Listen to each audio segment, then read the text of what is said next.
ఇప్పుడు అందరికి లేని బాధ కేటీఆర్ గారికి పాడి కౌశిక్ రెడ్డికి ఎందుకు వచ్చింది? దేని గురించి అంటున్నారు మీరు? కుర్చీలో కూర్చుండి ఒక ముఖ్యమంత్రి హోదాలో వచ్చి మాజీ ముఖ్యమంత్రిని కలిసినప్పుడు సబ్బండ మాజీ మంత్రులు అందరు లేచి నిలబడ్డారు. అవును, even though Harish Rao also. స్వయాన కేసీఆర్ గారు కూడా లేచి గౌరవించారు కదా. లేచి అది ఎంత పెద్ద గొప్ప మేధస్సు అయినది.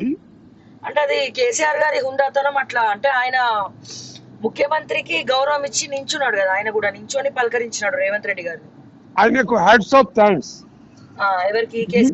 మిగతా జనాలు ఆయన కడుపులో పుట్టిన కొడుకు నాశనం చేసేందుకు సిద్ధంగా ఉన్నాడు. తర్వాత పాడి కౌశిక్ రెడ్డి అంటోళ్లకు అమ్మ వీళ్లకు గతంలో పూర్వజన్మ సుకృతం కాదు ఇది, ఈ జన్మ సుకృతంలో వీళ్లకు హర్షములన్నాయి. Piles, it will be speak as a piles in English అర్థాత్ కూర్చుంటే వీళ్లకు ఒత్తుకపోయి ఉంటాయి, లేచి నిలబడితే బ్లీడింగ్ అవుతుంది వీళ్ళకు. చాలా పెద్ద మాట మాట్లాడుతున్నారు మీరు. ఆ దండం పెడతా ఇది రికార్డింగ్ చెయ్యాలి.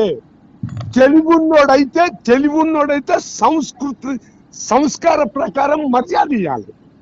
అంటే మీరు చూసారా విజువల్స్? కేటీఆర్ పాడి కౌశిక్ రెడ్డి ఇద్దరు నించోకపోవడం చూసిన visuals. I'm sending the visuals to you. It is very fine and clear.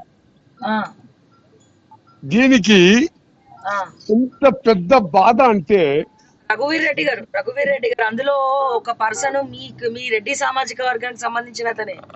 మీరు అంటున్నారని అమ్మా, ఎవరన్నుండని రెడ్డి రెండే జాతులు, ఆడ మొగ, కోస్తే రక్తం కోస్తే పాలు ఎవరికి వెళ్ళాయి, రెండే జాతులు.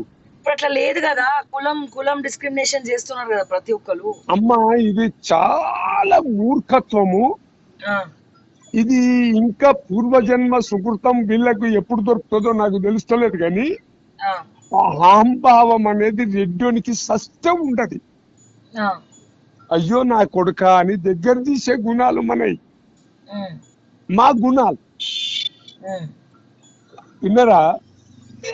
ఇది 100%. నేను స్టూడియోకి వచ్చేటోని కానీ ఇంట్లో ఫ్యామిలీ కొంచెం డిస్టర్బ్ నుండుట్లా మీకు ఫోన్ లో ఇంటర్వ్యూ ఇస్తున్నా.